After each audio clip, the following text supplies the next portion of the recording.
Bienvenidos a esta edición de Barra Libre. Espero que hayan pasado buen fin de semana, lo primero. Hoy es lunes 12 de abril y queremos destacar un aspecto del desempleo. ¿Sabían que más de 355.000 personas apuntadas al paro no han trabajado nunca?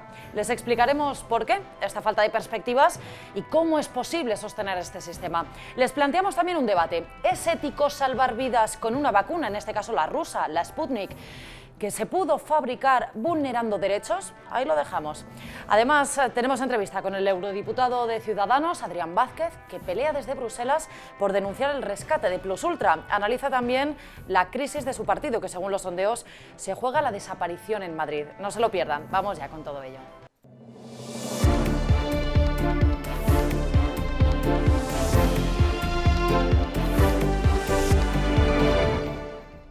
Los datos del paro tienen numerosos enfoques siempre que analizar. Hoy nos centramos en uno llamativo. 1 de cada 10 desempleados que están apuntados al paro no han cotizado nunca. Y desde la pasada crisis hay un segmento que ha crecido bastante, el de los mayores de 45 años. Claro, ante esta falta de perspectivas, ¿cómo es posible sostener este crecimiento? Juan Delgado. Bueno, lo que estamos viendo es un botón de muestra de lo que está sucediendo en el mercado laboral. Es verdad que el paro ha bajado ligeramente en marzo, pero sigue habiendo 4 millones de parados, más de 700.000 personas que están en ERTE y medio millón de autónomos que están cobrando el cese de actividad. Sí que es muy llamativo que esté creciendo con tanta fuerza el número de personas que no han trabajado nunca y deciden registrarse en las oficinas de empleo. La explicación no es sencilla, pero es cierto que buena parte de esa gente lo hace por desesperación, en parte buscando una oportunidad para intentar que la llamen para hacer algún tipo de cursillo, por si hay una sustitución en algún tipo de empresa y sobre todo para intentar acceder a algún tipo de ayuda. Por ejemplo, en algunos casos, estar inscrito en las oficinas de empleo es un requisito fundamental para acceder al ingreso mínimo vital. Hay un segmento también de la población que tiene una tendencia creciente preocupante, ¿no? Hablamos de los extranjeros. Los extranjeros, efectivamente. Yo creo que quizá en España, viendo la estadística, solamente hay algo peor desde el punto de vista laboral que ser joven, y es ser joven y extranjero. En el caso del paro en este colectivo, está creciendo prácticamente el triple en comparación con la media nacional, y arrasa en el caso de los extranjeros menores de 25 años, donde se producen avances cercanos al 40%, desde hace muchos meses además. En este caso la explicación es mucho más sencilla, tiene que ver con que hay muchísima mano de obra inmigrante en los sectores más castigados y vapuleados por la crisis, sobre todo en la hostelería. Bueno, pues ojalá haya alguna solución ya milagrosa. Ojalá. Casi, porque ya no veo otra solución. Muchísimas gracias. Muchas gracias a vosotros.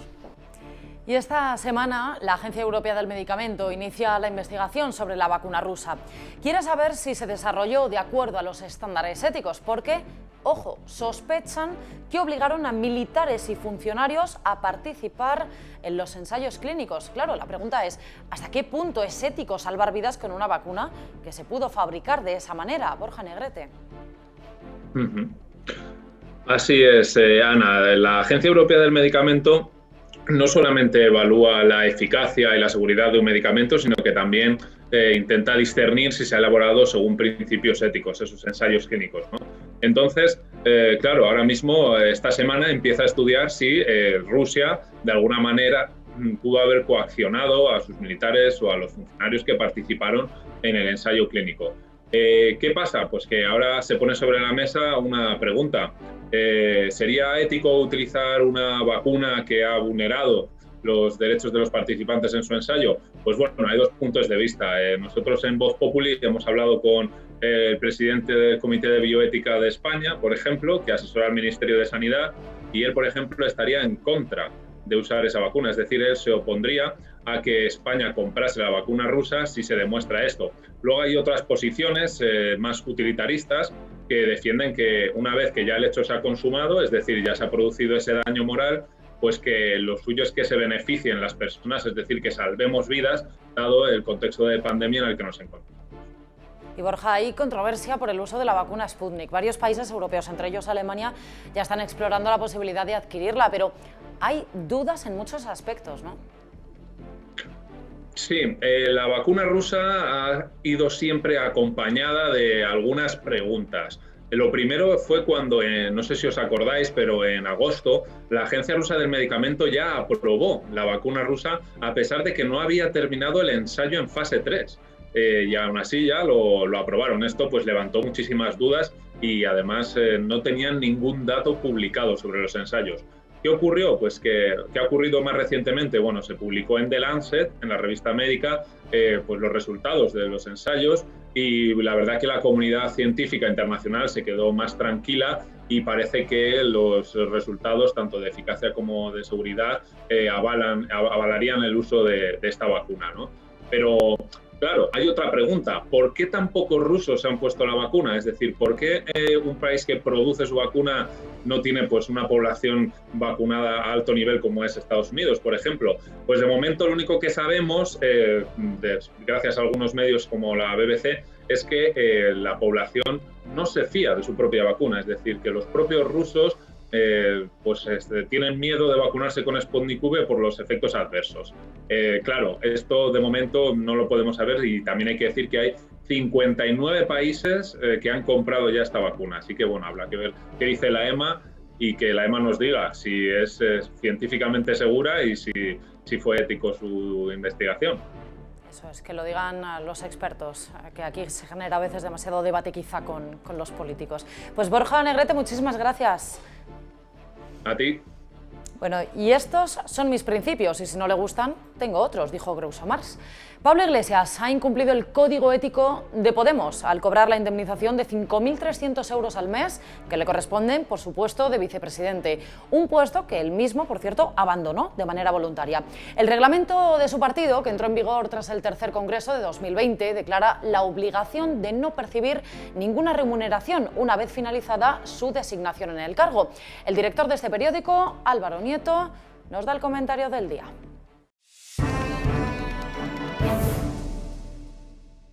Hay que ver la cara más grande que tiene Pablo Iglesias. Resulta que ha pedido la indemnización a la que tiene derecho por haber sido miembro del Gobierno de España, pero como hemos publicado en Voz Populi este fin de semana, cobrar esa indemnización está prohibido por el Código Ético de Podemos, las normas que el propio Pablo Iglesias ha impuesto en su formación política. Se trata de un nuevo ejemplo de las terribles incongruencias en las que entra este personaje, que es capaz de decir una cosa y hacer exactamente la contraria. Lo curioso del asunto es que esa indemnización que él ha solicitado y a la que tiene derecho durante los próximos 14 meses es incompatible con otro salario público.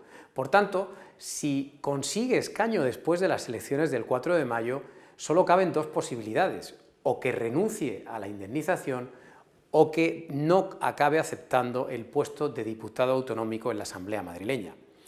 Cabe una tercera opción, y es que confíe tan poco en sus posibilidades electorales que pretenda agarrar la indemnización, no vaya a ser que se quede sin trabajo porque los madrileños lo impidan en las elecciones del 4M. Ahí tenían el comentario del director. Y a menos de un mes para las elecciones en la Comunidad de Madrid, nos fijamos en la participación. Va a ser la clave, porque de ella dependerá que pueda gobernar Díaz Ayuso o Gabilondo. Varios expertos ponen el umbral en el 63%. Si la participación es igual o inferior, el socialista y por tanto el bloque de la izquierda podría hacerse con la llave de la Comunidad de Madrid. Gaby Sanz, cuéntanos. Pues sí, Ana, porque hay que tener en cuenta una cosa. En las elecciones de 2019, en mayo, hubo una participación del 68,01%. Al ser una participación, en teoría, 5 puntos mayor de ese umbral del 63%, se supone que los que dejarían de participar son los electores del Partido Popular. Dicen los expertos, gentes como Narciso Michavila o como César Calderón y otros, que eso significaría a priori que el electorado del Partido Popular estaría en una especie de pensamiento de que lo tienen ganado y se relajarían. Eso es absolutamente peligroso para Isabel Díaz Ayuso. Por eso Isabel Díaz Ayuso está trabajándose mucho los PAUs, todos los PAUs del norte de Madrid, San Chinarro, Montecarmelo, Las Tablas, estuvo el miércoles con Toni Cantó, su rutilante fichaje procediente de la formación naranja Ciudadanos, que obtuvo resultados espectaculares, Albert Rivera, en las elecciones generales del 28 de abril de 2019 y en las autonómicas de un mes después. Quiere que ese voto vaya ahora al Partido Popular para afianzar todo lo que ha sido esa mayoría suficiente que ella quiere, que no lo haga depender excesivamente de Vox. Gaby, con los expertos con los que has hablado también cuestionan el sondeo del CIS que ponía a Vox precisamente al borde de la desaparición. Bueno, es que piensan, vamos a ver, casi todo el mundo demoscópico piensa que Tezanos, por decirlo de forma fina, hace trampas. Es decir, en el trabajo de campo creen que está escorado hacia la izquierda como un 4% en detrimento de la derecha. Y eso en sí mismo es negativo para lo que es el trabajo. Y luego, además, es que hace una cosa que, pues sí son trampas realmente, que es lo siguiente. Él hace una estimación de voto, pero luego no tiene valor de aplicarla a lo que es la traslación a escaños, porque con la estimación de votos que da el CIS, te lo dicen todos ellos, la izquierda, PSM, Más Madrid y Podemos sumaría nada menos que 70 escaños frente a los 66 que sumarían Partido Popular y Vox. Eso es algo que nadie se cree, yo creo que no se lo cree ni el propio Tezanos. ¿Y por qué no lo dice? Pues no lo dice por una cuestión evidente. Si dan ese titular, si da el titular el CIS un mes antes de las elecciones de que la izquierda gana las elecciones, lo que estará haciendo es movilizar más de lo que está movilizado ya al electorado de Ayuso y al de Vox, ojo, que ahora está saliendo o frenando la caída después de los incidentes del otro día en Vallecas. Por eso José Félix Tezanos no se ha atrevido a darlo. Pues Gaby Sanz, muchísimas gracias por esta explicación, por este análisis. Gracias a vosotros.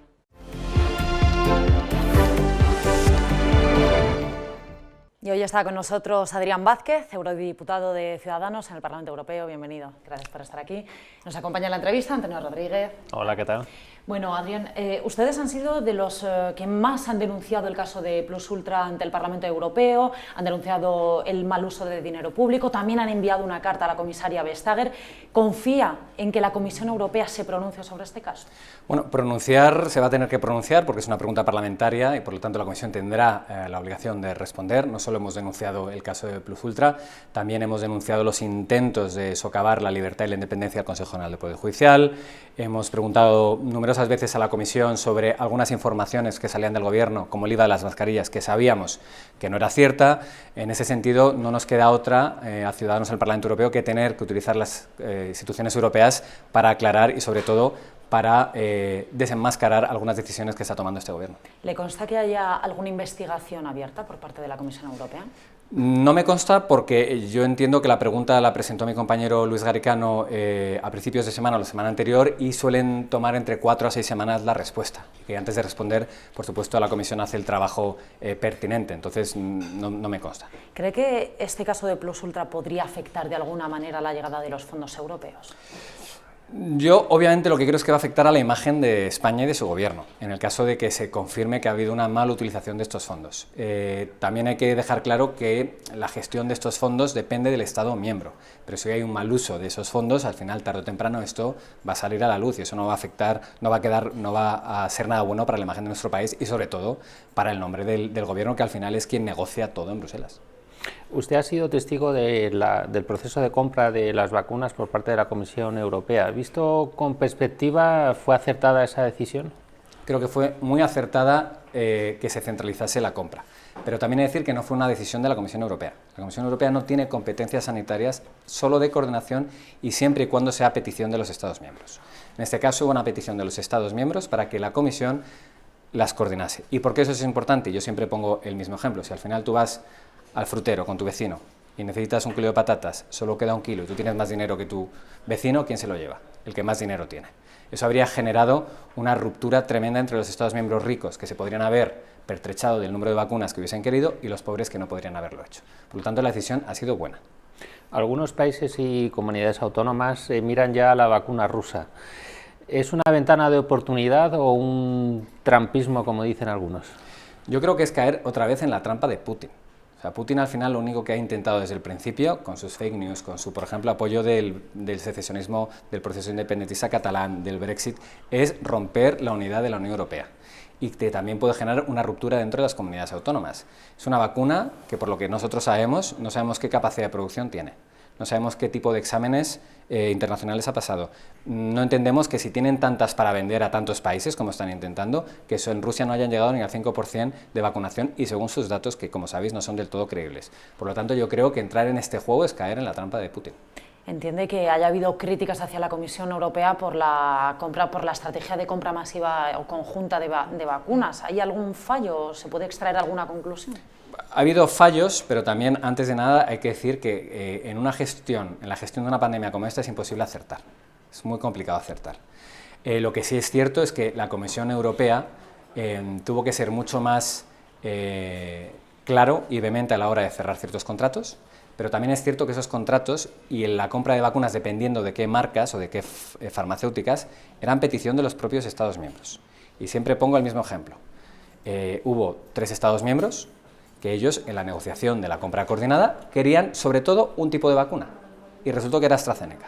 Y cuando esa vacuna se vio que no se iba a cumplir los envíos pactados, por fallo de la farmacéutica, y eso ya veremos cuando se les llegue a la justicia, porque habrá que llevarles a la justicia, pues se quejaron y querían vacunas de otras marcas que iban destinadas a otros países, que no habían puesto esa exigencia de solo comprar AstraZeneca. Entonces, claro, yo entiendo que los Estados miembros tienen que utilizar Bruselas como chivo expiatorio. Entiendo que no lo han hecho bien a la hora de los contratos, pero a la vez la solución de concentrar y coordinar la compra era la buena decisión. Eso ha generado una unión en esa compra masiva y ahora es cierto también que, como se está tardando, hay Estados miembros que están cayendo en el nerviosismo y para mí en el error de caer atrapados en trampas como la que ha puesto Putin con la Sputnik. Usted ha presidido la Comisión de Asuntos Jurídicos que ha levantado la inmunidad al expresidente catalán, a Carles Puigdemont.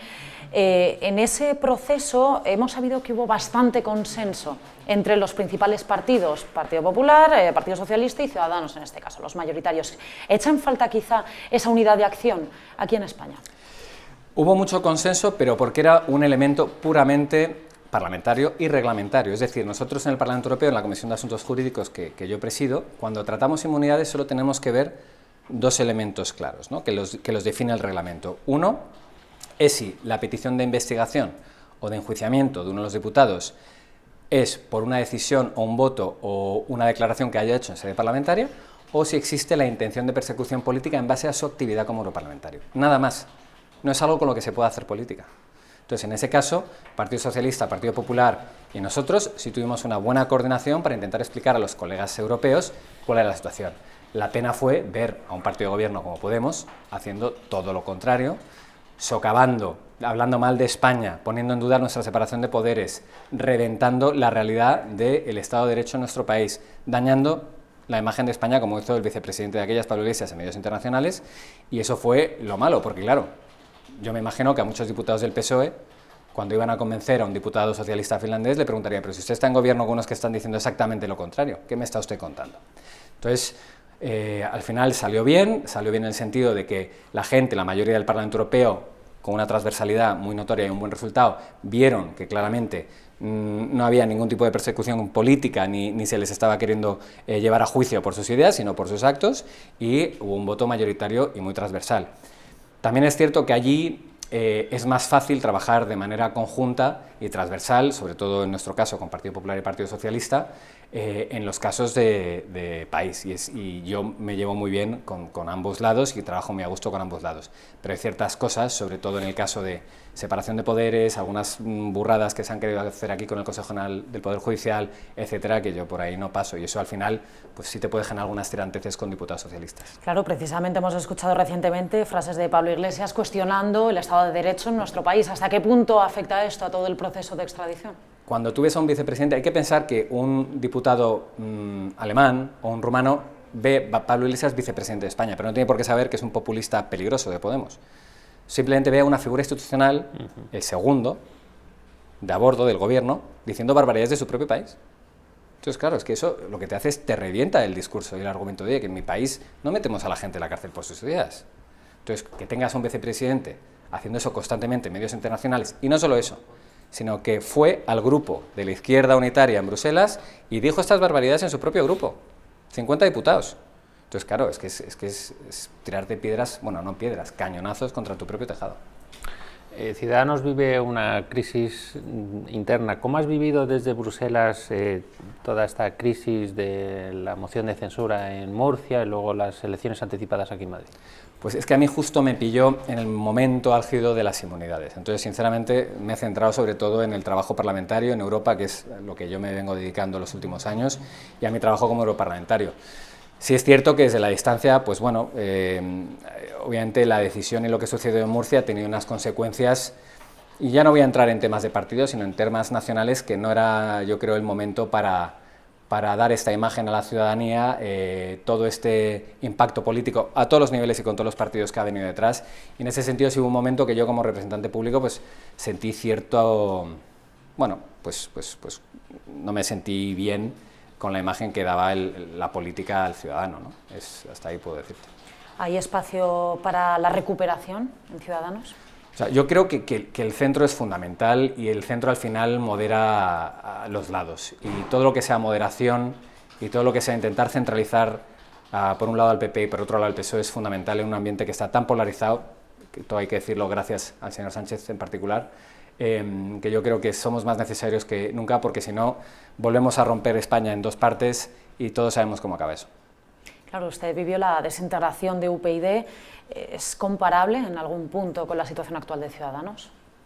No, porque la desintegración de UPyD, yo tengo otra visión interna, sí la viví, pero bueno, tampoco yo no era miembro de UPyD, pero sí la viví. Yo lo que creo es que lo que fue una absorción de un centro más atractivo.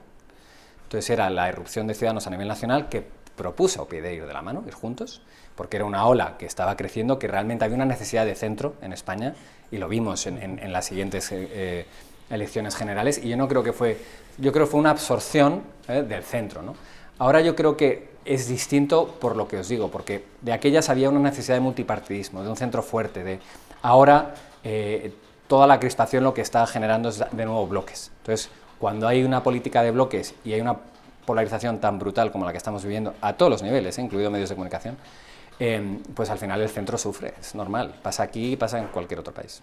¿Le ha dolido en especial alguna salida en las últimas semanas de Ciudadanos, de alguien en concreto? Yo soy un ferviente creyente en el capital humano, entonces todo lo que sea perder talento es mala noticia.